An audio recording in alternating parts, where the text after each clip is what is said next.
Council এবারেও কিন্তু গতবারের মতো মেটাল ডিটেক্টর ইউজ করেছে এবং কোথাও কোনো অপ্রীতিকর ঘটনার কোনো খবর পাওয়া যায়নি। কোয়েশ্চেনে আপনারা দেখেছেন প্রচুর সিকিউরিটি ফিচার্স ছিল এবং সেই সিকিউরিটি ফিচার্সের জন্য কিন্তু এবার পরীক্ষা খুব ভালোভাবে কন্ডাক্টেড হয়েছে। বহু সাবজেক্টে আমরা দুটো করে সেটও রেখেছিলাম ফর অ্যাডিশনাল সিকিউরিটি, কিন্তু কোথাও কিন্তু সেকেন্ড সেট ইউজ করতে পারি, কারণ কোথাও কোনো রকম সমস্যা হয়। এবারে আর এর সংখ্যা ভীষণ কম ছিল যেটা রিপোর্টেড এগেইনস্ট হয়, যেটা ম্যাল প্র্যাকটিসের জন্য যেটা রিপোর্টেড এগেইনস্ট হয়।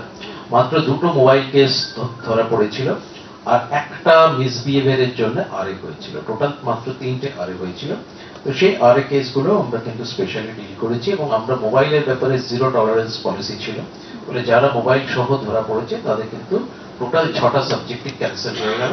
তাদেরকে আবার কিন্তু ওই সাপ্লিমেন্টারি থার্ড সেমিস্টার সাপ্লিমেন্টারি যখন হবে ফোর্থ সেমিস্টারের সাথে, তখন তাদেরকে সেই পরীক্ষাগুলো কিন্তু দিতে হবে।